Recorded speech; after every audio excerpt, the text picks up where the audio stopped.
10 लाख लोगों को सरकारी नौकरी देने का वादा पूरा करने की दिशा में आज सरकार एक कदम और बढ़ाने जा रही है। नमस्कार दोस्तों, वंदे मातरम, जय हिंद। अगर आप भी लंबे समय से सरकारी नौकरी का इंतज़ार कर रहे हैं तो अब आपकी उम्मीद पूरी होने जा रही है, क्योंकि इस बार सरकार की ओर से सरकारी अस्पताल की भर्ती की घोषणा कर दी गई है। और दोस्तों, सबसे बड़ी बात ये है कि इस भर्ती में किसी भी प्रकार की कोई परीक्षा नहीं होगी।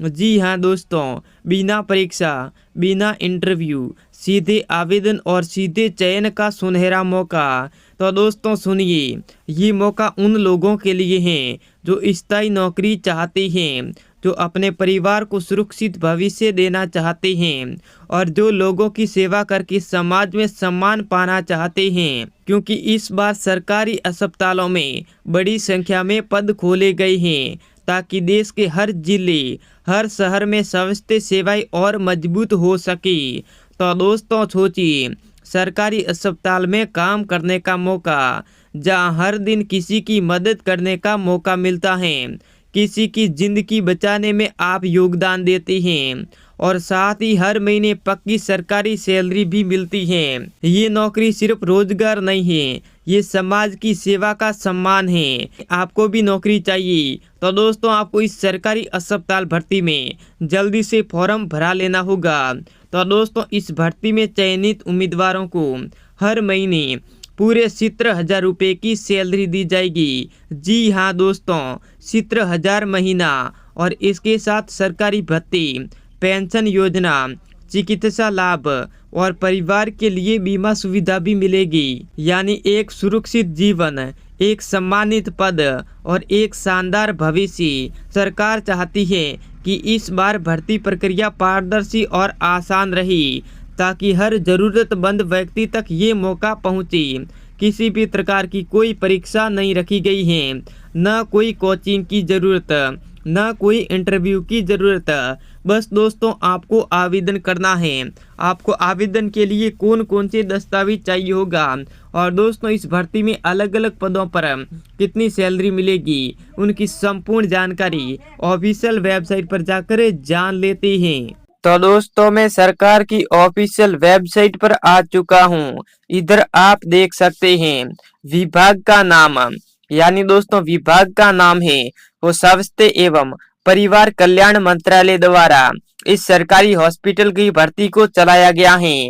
और दोस्तों इधर देख सकते हैं भर्ती का नाम है वो सरकारी अस्पताल भर्ती 2025। उसके बाद दोस्तों आगे बढ़ते हैं तो दोस्तों इधर आप देख सकते हैं दोस्तों कुल पदों की संख्या, यानी टोटल वैकेंसी, यानी 2 लाख से अधिक रिक्तियां जारी की गई है। यानी दोस्तों 2 लाख से अधिक पद निकाले गए हैं जो देश भर के सिविल, जिला, सब डिवीजन और प्राथमिक स्वास्थ्य केंद्रों में भरे जाएंगे। उसके बाद दोस्तों आगे बढ़ते हैं तो दोस्तों इधर आप देख सकते हैं पदों का विवरण, यानी पोस्ट डिटेल। यानी दोस्तों इस भर्ती में कई प्रकार के पद शामिल हैं।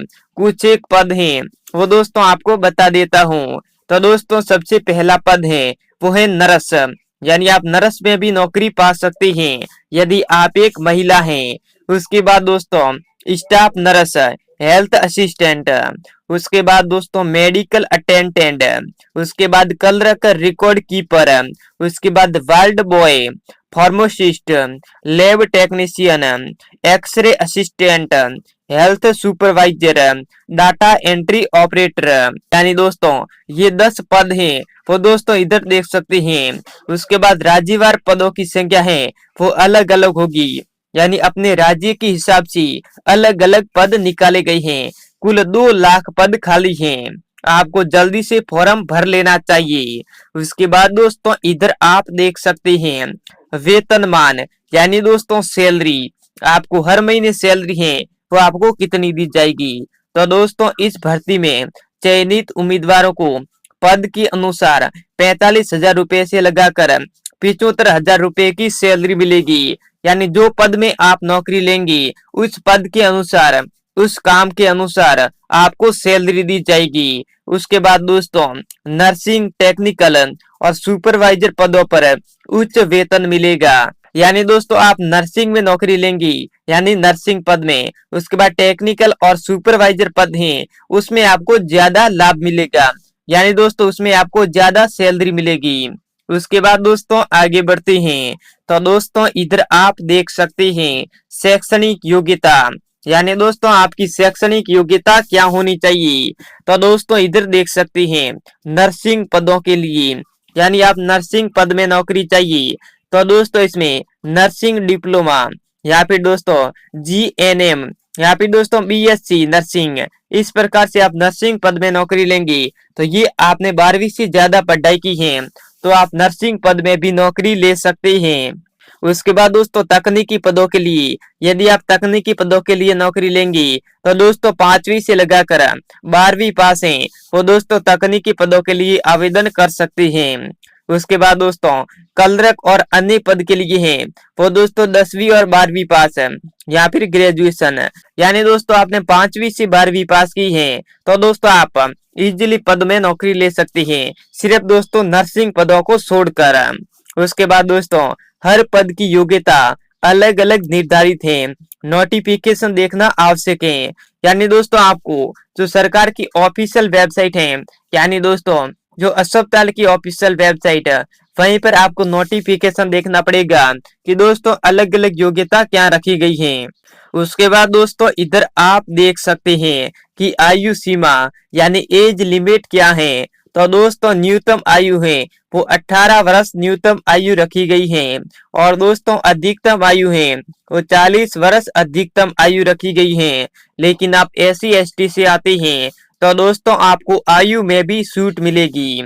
उसके बाद दोस्तों जनसूची जाति या फिर दोस्तों जनजाति और अन्य वर्गों को नियम अनुसार आयु में भी छूट मिलेगी, यानी दोस्तों मान लीजिए आप SC ST से आते हैं तो दोस्तों आपको आयु में भी छूट मिलेगी। उसके बाद दोस्तों आगे बढ़ते हैं, तो दोस्तों इधर देख सकते हैं पात्रता, दोस्तों भारत का नागरिक होना चाहिए, यानी आप भारत के नागरिक होने चाहिए। शारीरिक और मानसिक रूप से स्वस्थ उम्मीदवार आवेदन कर सकते हैं। सरकारी अस्पताल या फिर स्वास्थ्य सेवा में कार्य करने की इच्छा रखने वाले उम्मीदवार को प्राथमिकता मिलेगी। उसके बाद दोस्तों आगे बढ़ते हैं, तो दोस्तों इधर देख सकते हैं आवश्यक दस्तावेज, यानी दोस्तों आवेदन के लिए उम्मीदवार को दस्तावेज तैयार रखनी होगी, जैसे दोस्तों आपके पास आधार कार्ड होना चाहिए, वोटर ID होनी चाहिए, पैन कार्ड होना चाहिए। उसके बाद दोस्तों शैक्षणिक योग्यता प्रमाण पत्र, डिप्लोमा या फिर ट्रेनिंग सर्टिफिकेट यदि आपके पास है तो जन्म प्रमाण पत्र, जाति प्रमाण पत्र, निवास प्रमाण पत्र, पासपोर्ट साइज फोटो और हस्ताक्षर, मोबाइल नंबर और ईमेल ID, अनुभव प्रमाण पत्र यदि है तो, यानी दोस्तों ये संपूर्ण दस्तावेज आपके पास होने चाहिए। उसके बाद दोस्तों आगे बढ़ते हैं, तो दोस्तों इधर देख सकते हैं आवेदन शुल्क यानी एप्लीकेशन फी आपको क्या भरनी होगी। तो दोस्तों यदि आप सामान्य से आते हैं या फिर OBC वर्ग से आते हैं तो आपको 200 रुपए आपको आवेदन फी जमा करनी होगी। लेकिन दोस्तों आप SC ST से आते हैं या फिर दोस्तों PW वर्ग से आते हैं तो दोस्तों आपको 100 रुपए फीस जमा करनी होगी। यदि आप एक महिला हैं तो अभी दोस्तों आपको 100 रुपए फीस जमा करनी होगी। उसके बाद दोस्तों भुगतान केवल ऑनलाइन माध्यम से किया जाएगा, यानी डेबिट कार्ड, क्रेडिट कार्ड या फिर नेट बैंकिंग से आप इजीली भुगतान कर सकते हैं। तो दोस्तों आपको भी सरकारी नौकरी चाहिए सरकारी हॉस्पिटल भर्ती में, तो दोस्तों आप इजी प्रकार से ले सकते हैं।